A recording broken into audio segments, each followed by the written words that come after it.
Welcome back, everyone. Today, we're diving into something I think a lot of us can relate to: relationship anxiety. Oh, for sure. And to help us unpack this, we've got two great articles. One from Healthline is called How to Handle Relationship Anxiety. Okay. And then another from NOCD, The Ultimate Guide to Relationship Anxiety and How to Overcome It. Sounds like we've got a lot to cover. Yeah, definitely. Yeah. And I think our goal today is to go, beyond just defining what relationship anxiety is. Right. I think everyone kind of has a sense of it, but, we want to look at how do we spot the signs, what causes it, and most importantly, what can we do about it? I think that's key because so many people struggle with this and they feel like they're alone. It's really quite common. Yeah, and that's actually something that surprised me. Oh. Before diving into these articles, I kind of thought relationship anxiety was, like a little bit of nerves, Right. butterflies in your stomach. But, one of the articles, I think is the Healthline one, said that something like almost 70% of adults experience relationship anxiety to some degree. That's a huge number. It is, yeah. So clearly it's a lot more common than I think a lot of people realize. Absolutely. And it really highlights the need to understand it better. I mean, if that many people are experiencing it, it's clearly something we need to address. Yeah. So I guess the first question is, if it's that common, how do we know if what we're feeling is, actually relationship anxiety or just, normal relationship stuff? That's a great question. And it's not always easy to differentiate. But one of the key signs, and this is something both articles touched on, is constantly questioning your partner's feelings. Okay. Even when they're saying and doing all the right things, you just have this nagging doubt that maybe they don't truly care. Well, I think we've all been there. It's like you need constant reassurance just to quiet those doubts, Exactly. And that need for reassurance is another big red flag. The NOCD article actually had this really relatable question. Am I going to wake up one morning to a breakup text? Oh, wow. It really captures that feeling of walking on eggshells, constantly bracing yourself for the worst. Yeah, it's almost like you're just waiting for the other shoe to drop, like you're anticipating the end of the relationship. Right. And that constant fear can really take a toll. But I'm curious, beyond those big anxieties about breakups, are there other signs, maybe subtler ones, that we should be looking out for? Absolutely. And one that comes up a lot is overanalyzing everything your partner says and does. Oh, yeah. Reading into every little word, every text message, every facial expression, constantly searching for hidden meanings or signs that they're pulling away. So you're so focused on what could go wrong that you miss all the good stuff. Exactly. You're so busy looking for evidence to confirm your anxieties that you fail to appreciate the positive aspects of the relationship. And that can really create problems, can't it? It can. The Healthline article actually talks about how this overanalyzing can lead to self-sabotage. Self-sabotage. What do they mean by that? Well, they give some examples, like picking fights over insignificant things, pushing your partner away, testing their boundaries. So it's like unconsciously creating the very situation you're most afraid of. Right. It's almost like a self-fulfilling prophecy. You fear the relationship ending, so you behave in ways that make it more likely to end. Wow, that's pretty powerful stuff. It is, and it really highlights how important it is to understand the root causes of this anxiety. Because if we can understand why we're feeling this way, we can start to challenge those thought patterns and develop healthier coping mechanisms. Okay, so let's talk about those causes. Why do we get so anxious in relationships? Well, both articles emphasize that there's rarely just one single cause. It's often a combination of factors. And I think that's really empowering to realize because it means it's not some personal flaw. It's just how your brain is wired. I like that. So one of the biggies they both mention is past relationship experiences. If you've been cheated on, dumped unexpectedly, those kinds of experiences can really shake your trust and make it hard to feel secure in future relationships. Yeah, it makes sense. It's like your brain is trying to protect you from getting hurt again. Exactly. It's a defense mechanism, but sometimes those defense mechanisms can work against us. Right. And then the other thing that came up, I think it was in the Healthline article, was low self-esteem. Oh, yeah, that's a big one. If you don't feel good about yourself, it's easy to project those insecurities onto your partner and the relationship. So you start doubting their feelings, even if there's no real reason to. Right. You might start thinking, why would they love me? They could do so much better. It's almost like you're creating evidence to support your own negative beliefs. It's a vicious cycle. And then there's another layer to this, something both articles discussed: attachment styles. Oh, attachment styles. Yeah, I've heard about those, but honestly, I'm a little fuzzy on the details. It's kind of a complex topic, but essentially it refers to the patterns we develop early in life based on our relationships with our caregivers. Oh. And those patterns can influence how we approach romantic relationships as adults. So, like, if you had a caregiver who is emotionally unavailable, you might be more prone to anxiety in your adult relationships. That's a good example. Someone with an anxious attachment style might constantly worry about being abandoned or rejected. That makes sense. So basically, our early experiences can shape our relationship patterns later in life. Exactly. And then there's this other interesting point that the Healthline article made about having a tendency to question things. Okay, I'm intrigued. And I think this is something a lot of us can relate to. You know, we want to understand things, we analyze situations, we ask questions, which is great in a lot of contexts. But when it comes to relationships, it can lead to overthinking and obsessing, Oh, yeah. constantly searching for a hidden meaning, a reason to worry, Yeah. even when there might not be one. So it's like that questioning, that desire to understand, can actually fuel the anxiety. It can. But here's the thing, and I think this is really important for our listeners to hear. A lot of this anxiety stems from our own internal wiring, our past experiences, our thought patterns, not necessarily from anything our partners are actually doing. Yeah. So it's not always about the relationship itself. It's about how we're approaching the relationship. Exactly. And that realization can be really empowering because it means we have the power to change things. We're not just victims of our circumstances. I love that. That's a great message. And speaking of taking things to another level, Yeah. the NOCD article brought up something called ROCD, Relationship Obsessive Compulsive Disorder. Right. And that's where those relationship anxieties become so intense, so consuming, that they cross the line into a full-blown disorder. Okay, so it's more than just having doubts or worries. It's like those worries take over your entire life. Exactly. And we'll dive into the specifics of ROCD in the next part of our deep dive. All right, sounds good. I can't wait. You know, I think it's easy to get caught up in all the negative stuff, the anxieties, the what ifs. Yeah.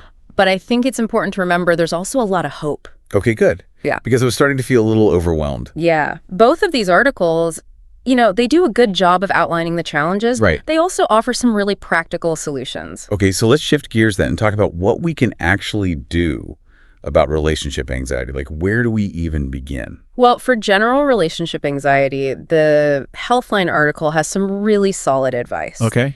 And one of the overarching themes is this idea of empowerment. Empowerment. I like that. You know, taking back control of your thoughts and actions. Yeah, because it's so easy to feel powerless when anxiety takes over. Like you're just stuck. Absolutely. And one of the first things they suggest is focusing on maintaining your identity within the relationship. Yeah. You know, it's so easy to lose yourself when you're caught up in all the anxieties about your partner in the future. Yeah, I can definitely see that happening. Yeah. Especially like, you know, in those early stages of a relationship, Right. you get so excited. You want to spend all your time together. Exactly. You want to build a life together. Yeah.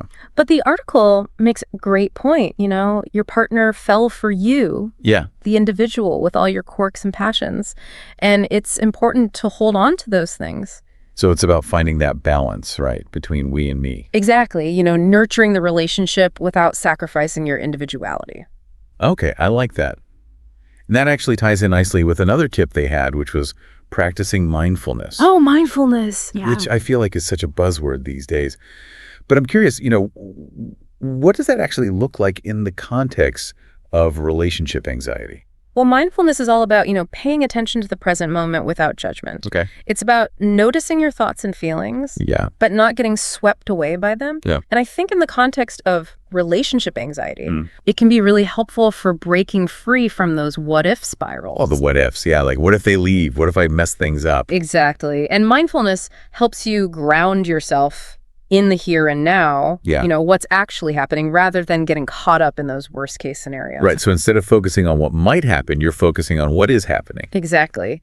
And, you know, the Healthline article had this line that really resonated with me. They said, you know, even if a relationship doesn't last forever, you can still choose to enjoy and appreciate the present moment. That's so true. It's about shifting your focus from fear to appreciation. Right.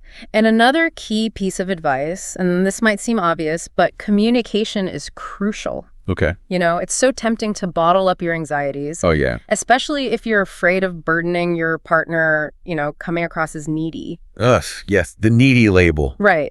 But the truth is, open and honest communication is the foundation of any healthy relationship. Wow. And it's not about, complaining or blaming your partner.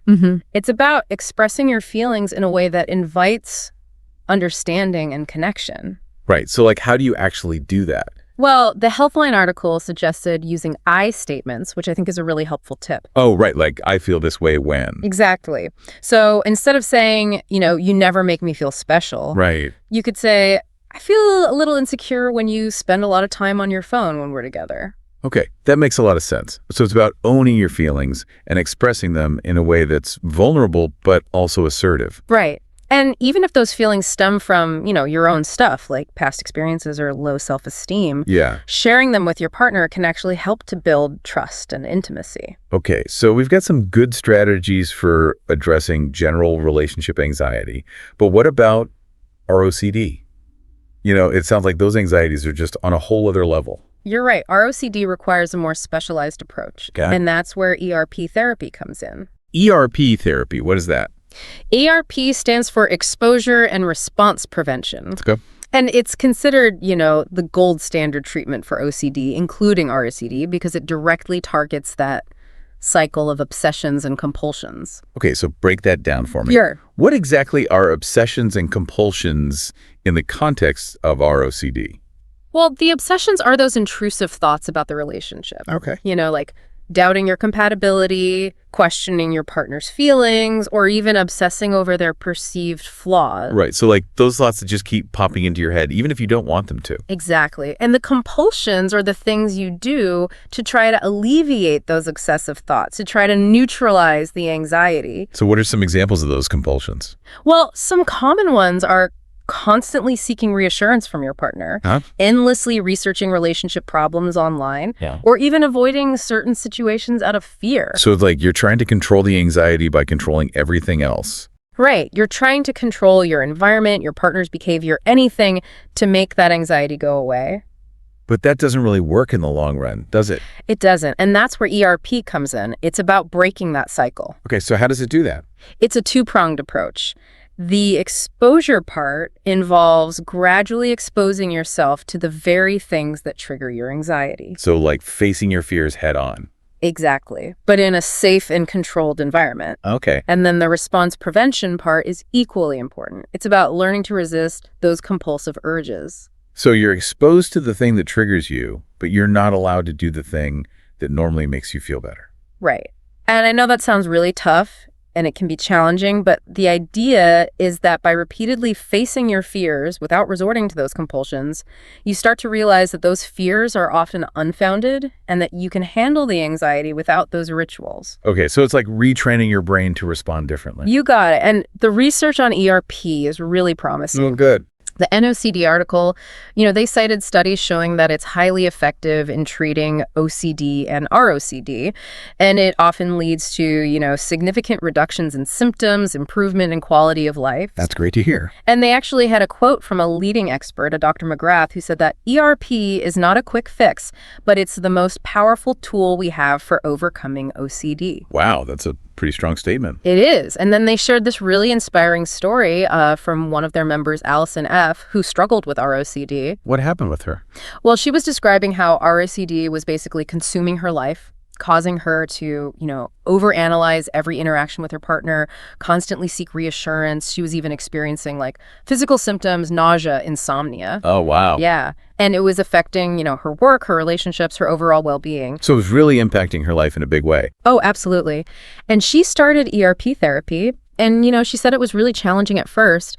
But with the help of her therapist, she was able to gradually expose herself to those fears and resist those compulsions. Okay. And over time, she started to see some real progress. Like what kinds of progress? Well, she was able to spend less time obsessing over the relationship. She was able to stop seeking constant reassurance. She was even able to, start enjoying the present moment with her partner again. That's awesome. So it sounds like ERP really helped her get her life back. It did, yeah. And her story is a really powerful testament to the fact that even though RACD can feel incredibly overwhelming and hopeless, Right. it is possible to overcome it with the right treatment and support. Well, that's really encouraging. We've covered a lot of ground here today. Yeah. From, understanding the signs and causes of relationship anxiety to, exploring some practical coping mechanisms and even, delving into a more specialized treatment like ERP therapy. But I'm curious, as we've been talking, what stood out to you most from these articles? Like, what's the big takeaway message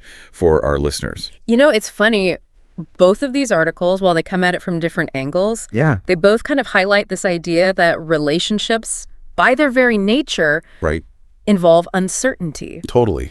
We can't control how another person feels. We can't predict the future. Yep. And trying to do so just ends up feeding the anxiety. Yeah, it's like that old saying, the only constant is change, Exactly. but we crave certainty. Oh, especially in relationships. Yeah, it's like we want that guarantee that everything's going to be okay. Right. But what I'm hearing from these articles, I guess, is that maybe the real key isn't eliminating uncertainty, but learning to live with it. I think you're absolutely right. It's about, embracing the unknown, Yeah. trusting the process, and focusing on, building a strong foundation of communication and connection with your partner. So instead of asking ourselves, what if it goes wrong? Yeah. Maybe the question should be, what if it goes right? I love that. And in the meantime, Yeah. let's savor the joy and connection that we have right now. That's such a beautiful way to put it. And I think that's, a really powerful message for everyone listening. Yeah. Relationship anxiety, whether it's, those occasional worries or something more serious like RCD, it doesn't have to define your relationship. Absolutely. There are tools, strategies, support systems available to help you navigate these challenges. It's about reclaiming your power, Yes. stepping out of that fear-based mindset and choosing to show up in your relationship with authenticity and vulnerability. I couldn't agree more. And remember, we've only just scratched the surface here. Yeah. Both the Healthline and NOCD articles have so much more information, so many resources. Definitely check them out. We'll be sure to put the links in the show notes. For sure. Well, I think the biggest takeaway for me today is this. Relationships are a journey, not a destination. Love that.